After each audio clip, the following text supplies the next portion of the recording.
Bom dia, meus amores. Vamos lá para nossa manhã de quinta-feira, hoje dia 4. Vamos começar sempre com o nosso textinho. Ele recompensa cada um de acordo com o que faz. Salmo 62, versículo 12.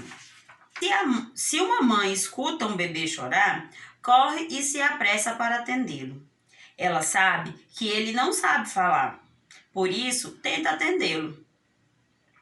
Isso também acontece com a gente. Se nada fazemos, não ajudamos, não nos movemos, precisamos mudar a nossa maneira de agir. Nós nos sensibilizar para a necessidade do outro, sentir, fazer a nossa parte e com a consciência tranquila dormir. Como é bom deitar a cabeça no travesseiro e dormir tranquilo, ter sonhos bons. Senhor, que a necessidade do irmão nos faça agir, agindo diferente. E você, tem feito a sua parte? Tem ajudado a quem precisa? Quem precisa de você? O que você tem feito? E o que ainda pode fazer? Então, agora é a hora de pensarmos. Estamos fazendo a nossa parte? Estamos agindo diferente? Então, pense e age diferente, tá bom? Vamos lá para o nosso planinho de estudo, que vamos começar as nossas aulinhas de hoje. Então, vamos lá para a nossa correção da aulinha de matemática. Pessoal, é sempre importante que vocês peguem o livro, o caderno e assistam às videoaulas de correção, principalmente, para que vocês confiram as respostas. Estou recebendo atividades sem correção, tá? Vamos tomar cuidado com isso. Aqui, nós temos uma coleguinha falando que apenas uma pequena parcela de água do mundo é doce. Veja os principais rios do mundo. Nós sabemos que a maior parte da Terra, do planeta Terra, é coberto por água, mas nem toda essa água ela é doce, ela é própria para o nosso consumo, tá bom? Então, qual é os rios, os principais rios e as extensões dele? Nós temos aqui os rios na ordem decrescente, do maior para o menor. Nós começamos com o rio Amazonas e vamos terminar com o rio Murray, lá na Oceania, tá bom? Então, aqui mostra na tabela, essa é a tabela com os dados do gráfico, os dados que você precisa saber para completar o gráfico. Aqui, pede para que representemos as informações da tabela, que é essa amarelinha, no gráfico de barras. Eu já expliquei como que fazemos o gráfico de barras. Então, vamos lá. Eu tenho certeza que vocês já trocaram uma ideia com o papai, com a mamãe, com alguém que está em casa com vocês, já que não temos oportunidade de estar trocando com o coleguinha e até mesmo comigo, né? Então, vamos lá. Então, vamos lá para a montagem do nosso gráfico. Eu já iniciei aqui para nós não perdermos muito tempo na resolução dele, tá? Os números de metros de profundidade em metros estão aqui. Aqui estão as iniciais de cada rio. Então, nós vamos fazer. Como que nós vamos fazer, professora? O rio Amazonas, ele tem 6.972. Nós vamos fazer aproximadamente, tá, gente? Nós não temos os 6.900 aqui, então nós vamos fazer aproximado. Como que vai ser o aproximado? Vai chegar lá na barrinha onde tem os 7.000, porque não é quase 7.000 de profundidade. Então, nós podemos fazer o gráfico com ele colocando 7.000. Aproximadamente. Olha só, se eu for seguir aqui a minha linha, onde está o meu 7.000, vai ser chegando lá. Mas é aproximadamente. O gráfico nós não temos como colocar exatamente, tá bom? Nesse caso aqui é 6.992. Então, foi quase aos 7.000. Ah, professor, eu posso deixar um dedinho abaixo? Pode. Não tem importância, tá bom? O próximo ele tem 6.800. Então, esse daqui eu já vou deixar ele um pouquinho mais baixo que o outro, para que mostre que ele é menor, a profundidade dele é menor que o Rio Amazonas, tá bom? Eu achei que ficou aqui, ó. Se eu usar a minha régua, vai ver a diferença entre os dois, certo? O terceiro já é 5.800, então ele vai ficar abaixo da minha linha de 6.000 aqui, ó. Ele vai ficar abaixo, tá? Minha linha de 6.000 tá aqui, então eu vou fazer ele um pouquinho mais baixo.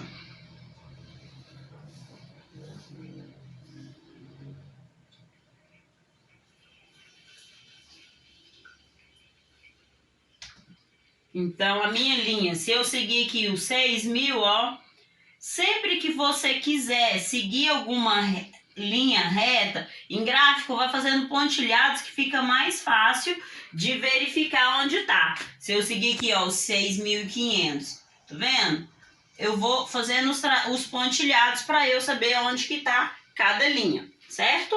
O próximo é o Rio Mississippi. Como eu expliquei, ele está indo em ordem decrescente na tabela, então eles vão ir diminuindo. Se esse aqui está próximo aos 6.000, ele vai ficar, o Mississippi vai ficar um pouquinho menor que ele, certo? É ordem decrescente. Nós estamos vendo as metragens dele em ordem decrescente. Então, ele tem que ficar acima do 550 e abaixo dos 6.000. Então, vamos lá fazer aqui a nossa linha imaginária, que ele tem que ficar acima do 550 e abaixo de 6.000. E menor um pouquinho que esse. Então, vamos lá.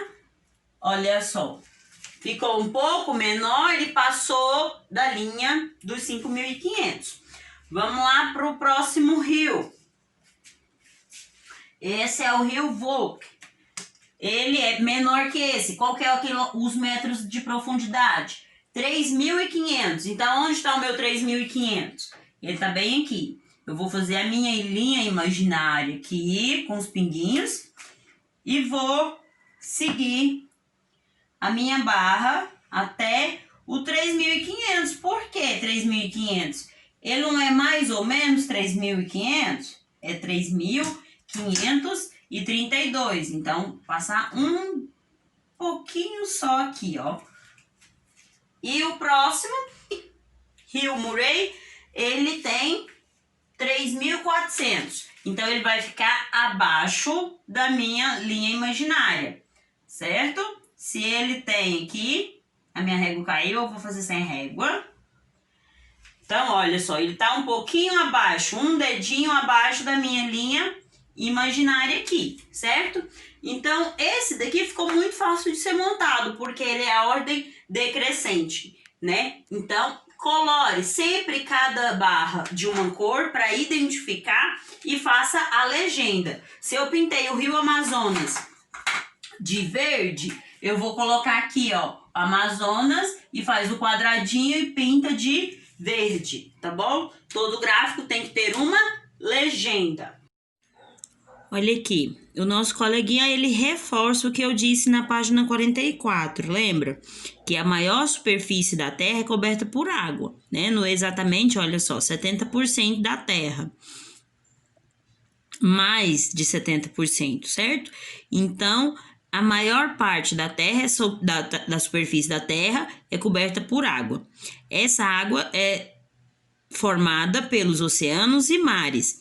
Em alguns lugares, os oceanos chegam a atingir 11 metros de profundidade.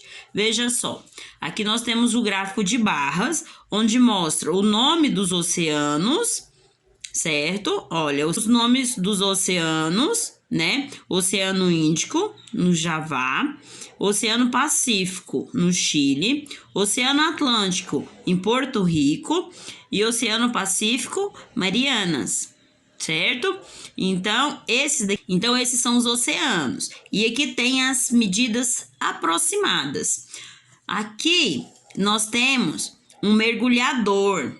E ele pergunta para você o que você entende por profundidade aproximada. O que seria uma profundidade aproximada? Vamos voltar lá no nosso gráfico. Aqui no nosso gráfico mostra o Oceano Índico, ele tem aproximadamente 7.000 metros de profundidade. Por que não ele está em cima dos 7.000 aqui, professor? Olha, ele está bem rente com os 7.000. Por que eu não posso dizer que ele tem exatamente 7.000? Porque não tem uma medida exata, é aproximadamente. Ele pode ter 6.900 ou ele pode ter 7.100, 7.200. Tá bom? Então, é um número aproximado, principalmente porque aqui eles estão de 1.000 em 1.000 metros. Então, não quer dizer que ele tenha exatamente 7.000, tá bom? Então, isso é medida aproximada. E aqui pede que você vai fazer o contrário. Você tem o gráfico, agora você vai fazer uma tabela no seu caderno e representar as informações do gráfico que você acabou de ler.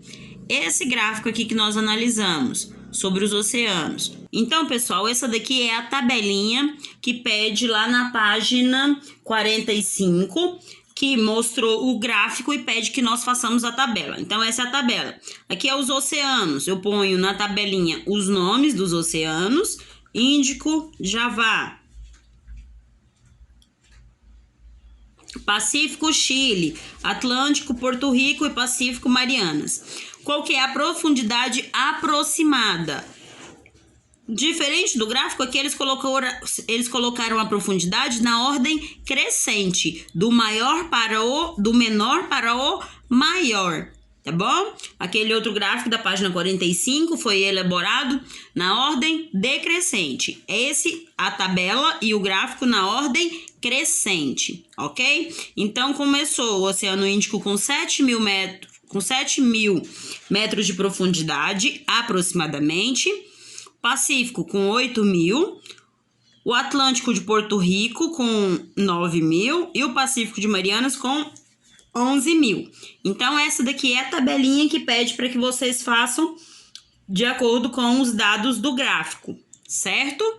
Qualquer dúvida, por favor, me comuniquem que eu preciso saber como é que tá o entendimento de vocês, tá bom? Pode contar comigo para tirar qualquer dúvida que surja. Vamos dando continuidade, então. Veja como as crianças a seguir entendem o que significa o número aproximado. Vamos ver se elas entenderam igual vocês entenderam. Os alunos do terceiro ano estavam jogando. Resultados aproximados.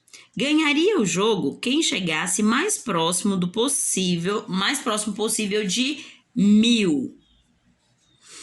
Somando as duas fichas. Como ficou? Confira. Quem ganhou o jogo? Vamos lá, vamos analisar aqui as duas fichas. Então, eu vou colocar aqui, ó, o nome dela, a Biba. Eu tenho 900 mais 50. Foi as duas fichinhas que ela tem, né? Então, eu tenho 0 mais 0, 0. 0 mais 5, 5. 9 tem alguma coisa para somar? Não. Então, eu vou descer esse 9. Então, a Biba tem 950. Vamos fazer a soma agora do Pedro. Sempre que vocês forem fazer isso aqui, gente, se tem mais de uma pessoa ou mais de uma soma, tem que colocar, tá bom? Então, vai pôr letra A, B, ou vai enumerando para que vocês não se percam. O Pedro tirou na ficha 100, 800 e 100. Então, vamos somar. 800 mais 100. Eu tenho 0 mais 0, 0. 0 mais 0, 0. 8 mais 1, 9. 900. Ele se aproximou mais do que a Biba do meu? Ainda não. Ela tem mais do que ele. Então, vamos ver os outros coleguinhas lá, quantos que eles tiraram. O Carlinhos O Carlinhos tirou as fichinhas com os números 700 e 200. Não se esqueçam sempre de colocar o sinalzinho da operação que você está fazendo.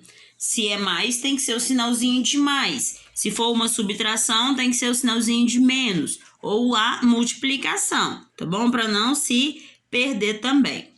Então, vamos lá. 0 mais 0, 0. 0 mais 0, 0. 7 mais 2, 9.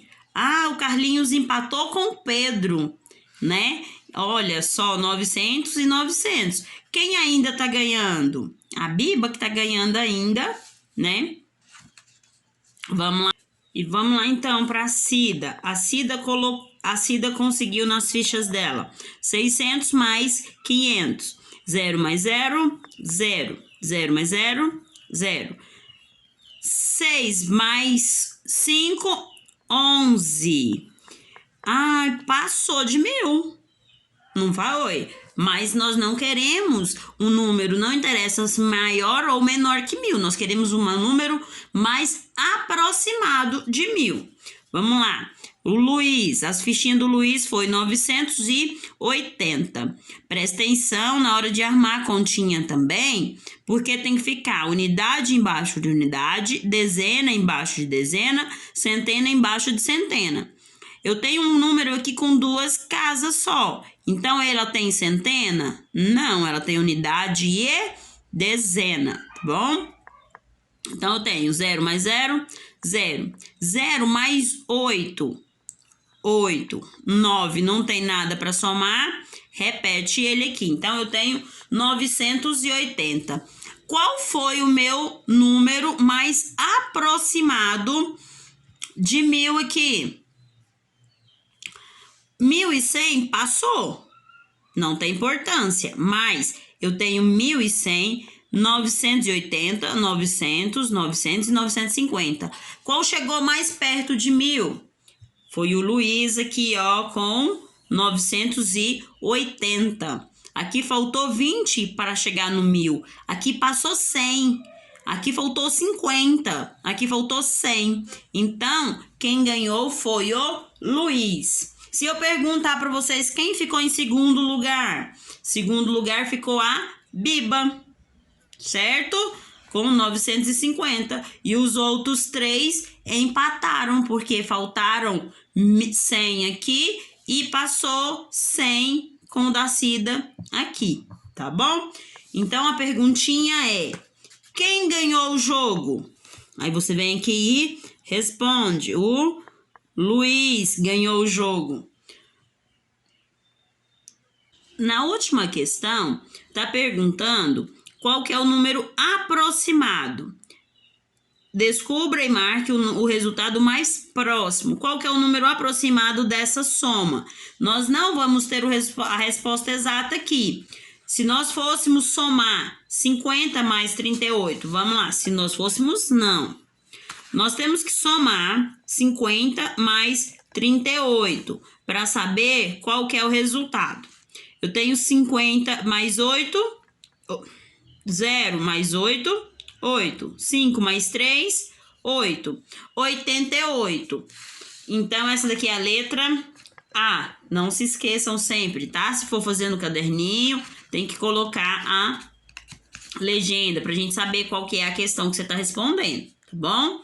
Então, na letra A, eu tenho 50 mais 38, deu 88.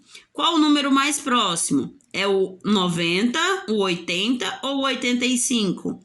O mais próximo de 88 é o 90. Então, eu venho aqui e pinto o número 90, tá bom? Vamos lá para a letra B. A letra B eu tenho 100 mais 230. Vamos somar. 0 mais 0, 0. 0 mais 3, 3. 1 mais 2, 3. O meu resultado é 330. Qual o número mais próximo? 350? Não. Vamos analisar os outros primeiro. 335 ou 320? Então, é o 335. Chegou mais perto do 330. Letra C. Eu tenho 94 menos 20. Olha a importância de observar o sinal, tá bom? Então, eu tenho 94 menos 20. Vamos fazer a nossa conta. 4 menos 0. Eu tenho 4, eu não tiro nada, eu fico com 4. 9, tiro 2, fico com 7. Então, é 74 o resultado exato da minha conta. Vamos ver qual que se aproxima dele. 70, 80 ou 84? Se eu tenho 74 a resposta da minha conta, então o número aproximado é 70. E a letra D eu tenho 800 menos 50. Pessoal, essa continha também, olha só, temos que colocar unidade embaixo de unidade, dezena embaixo de dezena, centena embaixo de centena. Nós não temos centena aqui, então vai ficar sem nada, tá bom? 0 menos 0, 0. 0 tem como tirar 5? Não, professora, não tem. E aí, o que que eu vou fazer? Eu vou pegar um emprestado aqui. Então, eu vou cortar o 8, vou tirar 1, colocar do lado do meu 0, vai ficar 10. Aqui eu cortei ele para tirar 1, então ficou 7. Então, 10 tem como tirar 5? Agora sim, tem como tirar. Então, 10 menos 5, 5. E aqui era 8, eu emprestei 1 para cá, ficou 7. Então, a minha resposta é 750. Nas minhas plaquinhas eu tenho 700, 710 e 740. Qual é a minha resposta? 740 é o mais próximo de 750. Aqui faltam 40 para chegar na resposta. Aqui falta 50 para chegar na resposta. Então, o aproximado é o que chega mais próximo, tá bom? Então, hoje nós seremos investigadores. Olha só que legal. Nós vamos investigar a vida do seu João Antunes. Ele é um senhor de 93 anos e mora desde que nasceu no mesmo bairro. Ele tem muitas lembranças do passado. Só que ele escreveu um textinho falando a respeito dessas lembranças que ele tem. Vocês vão ler esse textinho e vamos responder as questões a seguir.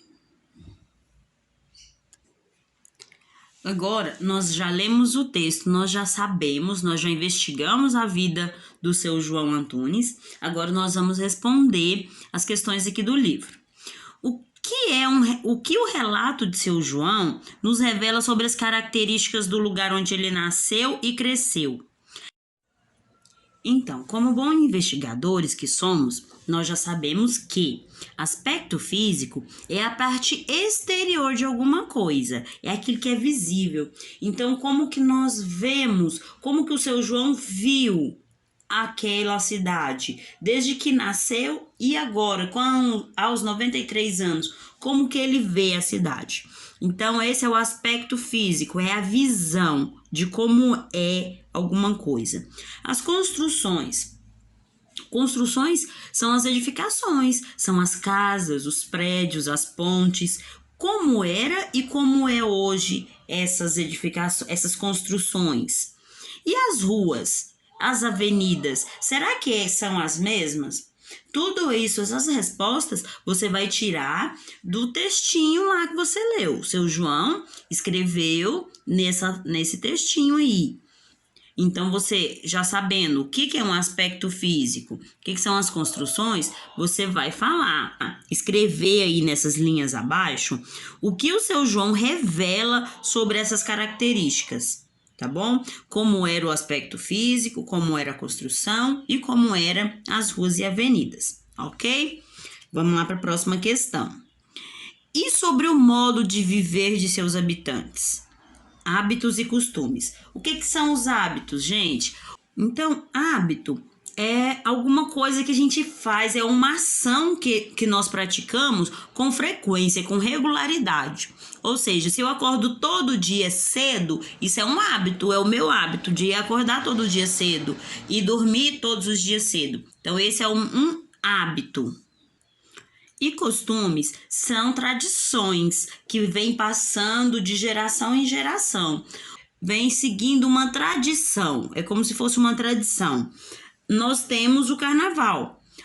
É um costume o povo parar naquela época e ir para a rua, se fantasiar. Nós temos os costumes das festas juninas, por exemplo. Esse ano nós não vamos ter, mas nós temos esse costume, todo mês de junho, comemorar as festas juninas, né? Então, hábitos e costumes. No textinho ele fala sobre o modo de viver desse povo que viveu na época com ele lá. Então, é isso que você vai escrever para mim. Então, dando continuidade, na número 16, tá pedindo para que vocês criem uma legenda descrevendo cada uma dessas imagens aí. Cada imagem mostra uma época. Olha só, eu tenho aqui Copacabana em 1890. Olha como que era.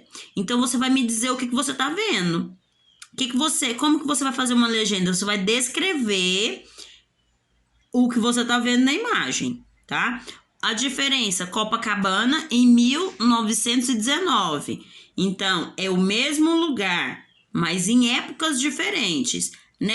O que você vê nessa? E depois o que você vê nessa? Então, você vai fazer uma legenda. Legenda é uma pequena descrição do que você vê, tá bom? Não pode ser muito grande, até porque o tamanhozinho, o espaço que você tem para escrever aí é pequeno, tá? Então, legenda é uma pequena descrição. Você vai descrever o que você tá vendo. Lembrando das datas, olha, a data que tem a primeira imagem e a segunda. É o mesmo lugar em épocas diferentes. E o lugar, Copacabana, continua mudando. Estamos agora no ano de 1955. Você vai falar para mim o que mudou. Analisando a imagem de Copacabana em 1890, depois 1919, depois em 1955 e Copacabana no tempo atual, hoje no ano de 2020. Como que tá vendo aí Copacabana, tá certo? Então a legenda é uma pequena descrição de cada imagem. Você vai descrever o que você tá vendo, como você vê cada imagem da cidade, tá?